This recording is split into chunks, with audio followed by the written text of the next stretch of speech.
Hi everyone, welcome back to another video. Today I am finally painting my kitchen cabinets, and as you can see there is some damage to the side of the island and as well on the side of this cabinet. Unfortunately, when we moved in here, the damage was done.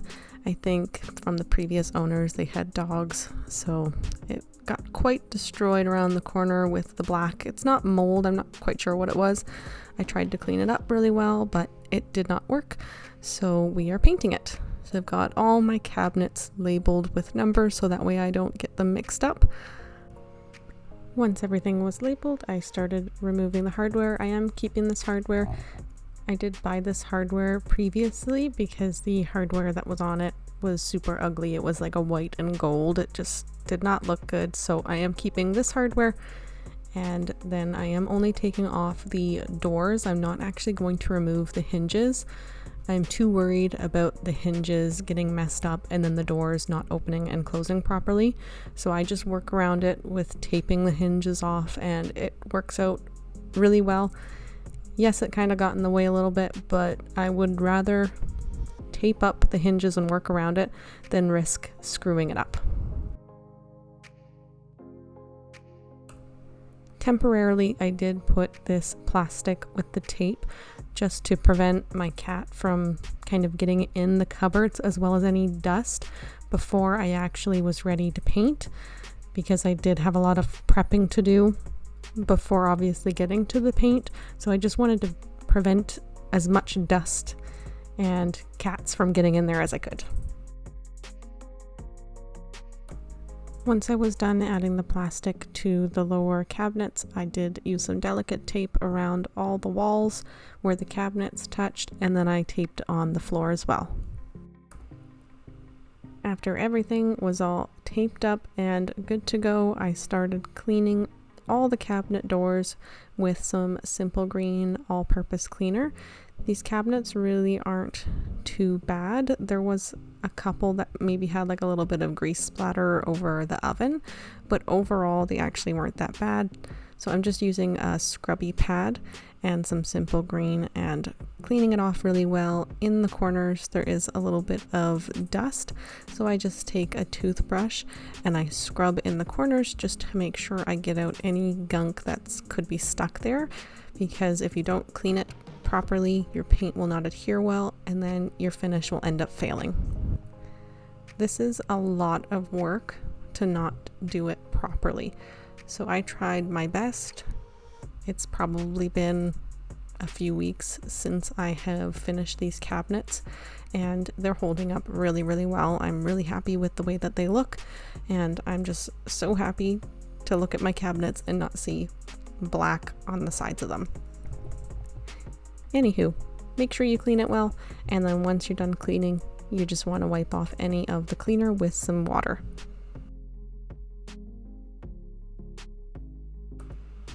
Now that everything is all cleaned and dried, I am just taking a 220 grit sandpaper and I am sanding every flat surface that I can with the orbital sander, and then I just go in and hand sand all the corners and the cracks.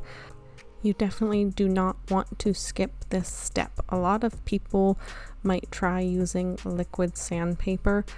Now, although I don't have experience with liquid sandpaper, everything I have read, it just does not work as well as doing a scuff sand with sandpaper.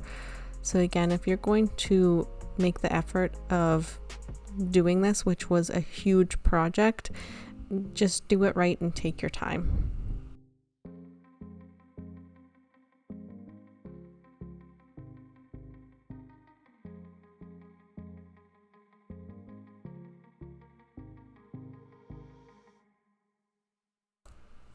Once everything was sanded, I just wiped away all of that sanding dust, because you definitely want to make sure your pieces are not covered in dust before painting.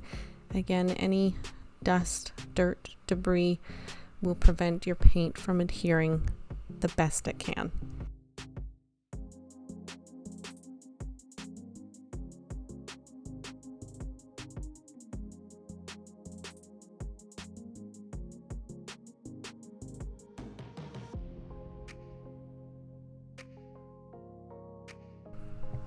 Here's an overview of everything now that it's prepped and ready to get primed, and I am just thinking to myself, this is a lot, but it was well worth it. So I am using Zinsser's Bin Shellac Base Primer. I went back and forth for a long time. I've been planning to paint these cabinets for probably 3 years now, and I had done a ton of research on what to use.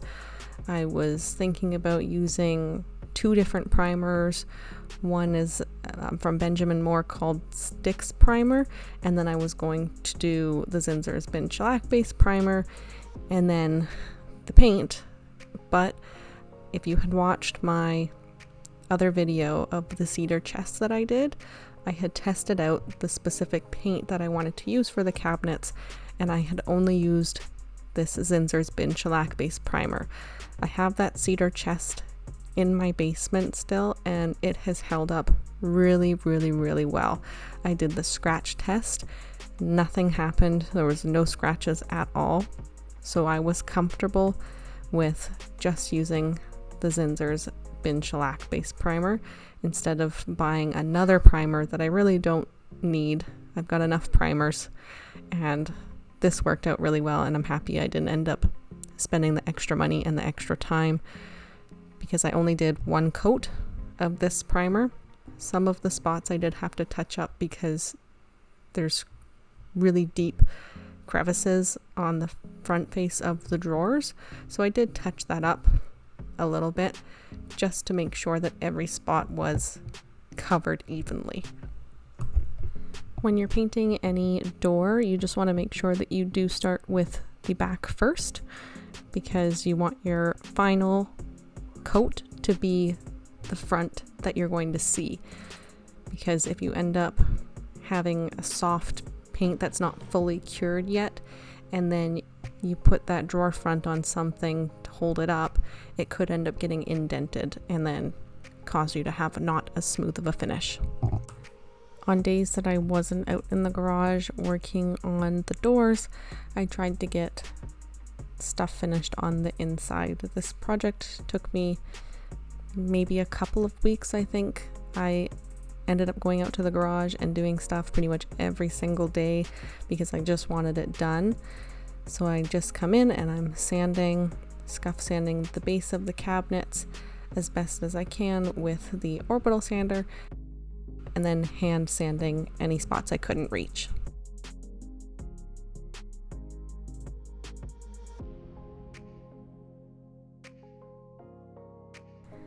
In an attempt to reduce as much sanding dust as possible, I am holding up my shop vac to catch any of that dust from hand sanding.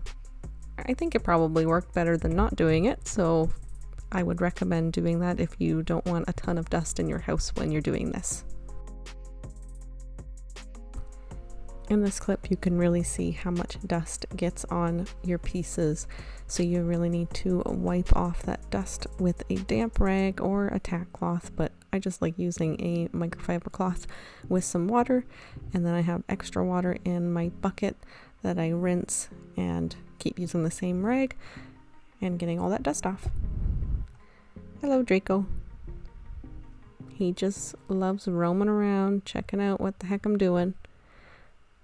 Finally, I am ready to prime. I am so excited to get this done. So I start with behind the fridge because I don't want my fridge sticking out for days and days and days.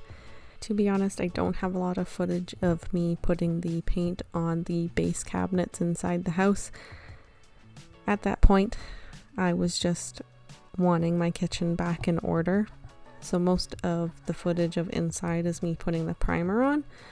But I will show you I am spraying the cabinet doors, which I am super excited how they turned out. But most of the footage that I have of inside is the primer. But you'll definitely see the after, and it is a huge difference.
In this clip you will see some drawer fronts on the island. I did end up taking the 3 pull-out drawers and removing the cabinet fronts.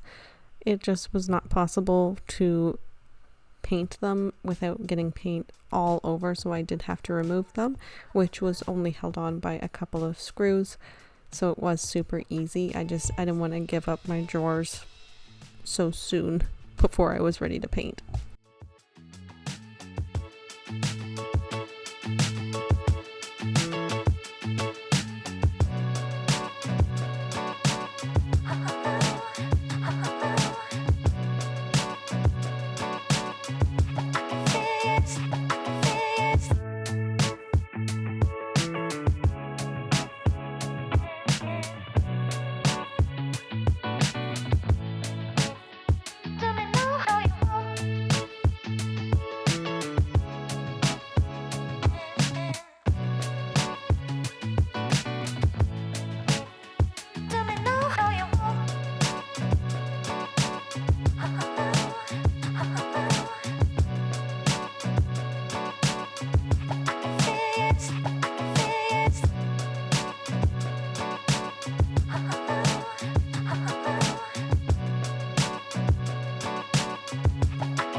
I am using Emerald Urethane Trim Enamel from Sherwin-Williams in Gauntlet Gray. It is a dark gray, but not too dark. And I am just putting a cover on it so that way I don't spill any over the side. I thought I would use a lot more paint than I did. I think I only used like a 1/4, really not a lot. I actually only had to do 2 coats on the cabinet doors, but I did have to do 3 on the base cabinets. I probably could have gotten away with only doing 2, but the wood grain is so deep, and especially when you're using a roller, you just don't get into those little deep spots with oak. But 3 coats isn't too bad. Last time I used this in a different color, I think I did 4 or 5. But I only had to do 2 on the drawer fronts because using a spray gun puts a lot more paint more evenly, so I was really happy with that. As usual, I am using a microfiber roller just from Home Depot. I always have a paintbrush with me, and sometimes I use it and then I just say, I don't know why the heck I even use this. It's just so annoying to me. I just love using the roller. I can get in 99% of the areas that I need to with a roller. Sometimes you do need a brush, always good to have just in case, but I can do most of the work with a roller, and this paint gave me a really smooth finish. So I'm really happy with the leveling out of this paint and the durability. Definitely something I would use on furniture because I have a ton of it left. So I'm going to use this color for sure in the future. This is maybe my 3rd time using this spray gun, and I have learned a few things, and I think I have gotten a lot better just from using it so many times with all of these cabinet doors. So here's a couple things that I've learned. Even though there's a container to put your paint in, don't put a cover on it and don't save it for the 2nd coat. It dries on the inside where there's not paint, so on the top part of the jar or whatever you want to call it, paint will dry and it will flake, and then when you try to spray paint you get little bits and it messes up your finish. When I was ready to do my 2nd coat, I rinsed it out and cleaned out the gun, and I was ready to start fresh on both sides, so that way the final finish didn't have clumped paint all over it. Another thing that I have learned is less paint, slower pace. At first, I thought that I was putting the right amount of paint out. I tested it on cardboard and I said to myself, that looks good to me. And then when I was doing it, I was going not super fast, but it just was not putting paint on as well as it could have been. I was getting kind of unevenness. So less paint and a slower pace worked for me to get a better coverage, because you can see I did end up going back and just touching up a few spots that I missed. But it's all trial and error, and overall, third time using it, I'm really happy with the results. For the front of the doors, I did put a coat around each side because there is such a big crevice there. I wanted to make sure that I was getting it without having to do a third coat. So I did that around each of the sides and then painted it as per usual. I didn't get any footage of sanding in between coats. I just wanted this project to be done and over with, and dealing with the camera, trying to get footage, I just kind of wanted it done. So I just did it quickly, but definitely sand in between coats of any paint job that you do if you want to have a really smooth finish. And then once everything was done, I just touched up the floor and I touched up around the walls. This is pretty much the only footage that I have of me doing touch up with a little paintbrush, but I definitely did it. Everything was not perfect. You always have to do touch-ups if you want things to look nice. Nothing is ever going to be absolutely perfect. Now that everything is finally done, here's another look at the before, and now here's the after.